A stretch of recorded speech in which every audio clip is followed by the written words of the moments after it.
মুবারক বলা কি বিদআত? আমাদের সমাজে জুমা মুবারক বলার একটা কালচার প্রচলিত আছে।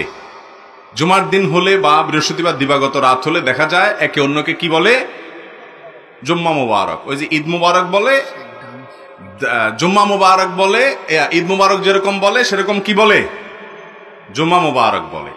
তো মূলত ঈদ উপলক্ষে, ঈদ উল ফিতর বা ঈদ উল আজহা উপলক্ষে সাহাবীরা একে অন্যকে শুভেচ্ছা জানাতেন এবং একে অন্যকে ঈদ উল আজহা ঈদ উল ফিতর উপলক্ষে দোয়া করতেন।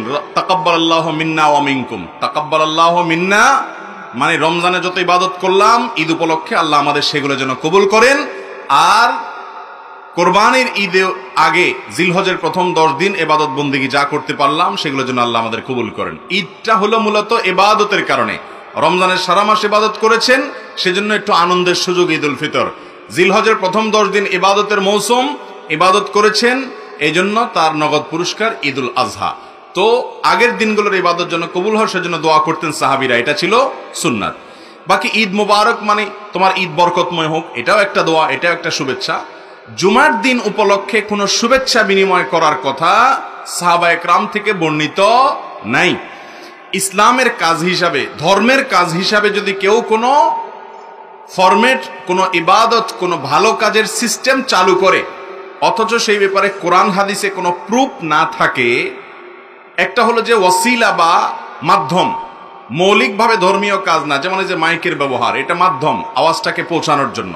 এই মাইক ব্যবহার করা আলাদা কোনো ইবাদত না। আরেকটা হলো মূলগতভাবে ইবাদত, যেটা মূলগতভাবে ইবাদত মাকাসেদ যেটাকে বলা হয়, সেখানে নতুন কিছু সংযোজন করা যাবে না, সেখানে সেটাই গ্রহণ করতে হবে যেটা কোরআন এবং হাদিস থেকে বর্ণিত হয়ে এসেছে। অতএব জুমা মুবারক এরকম বলা বা জুমার দিন উপলক্ষে কোনো অভিবাদন আদান প্রদান করার কোনো শিক্ষা, কোনো নির্দেশ কোরআন হাদিস থেকে আমরা পাই না।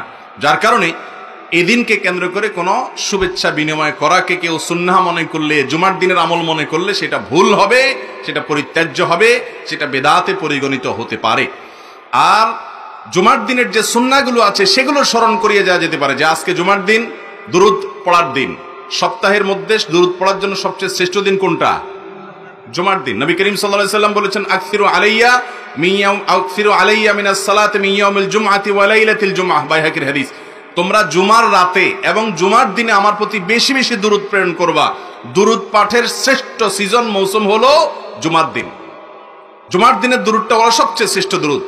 আর এই জন্য বৃহস্পতিবার সন্ধ্যার পর থেকে নিয়ে জুমার দিন সন্ধ্যার আগ পর্যন্ত 24 ঘন্টা দুরুদ পাঠের সময়। এই টাইমটাতে অন্যকে স্মরণ করায় দেন, নিজে দুরুদ পাঠ করেন, এটা হলো কাজের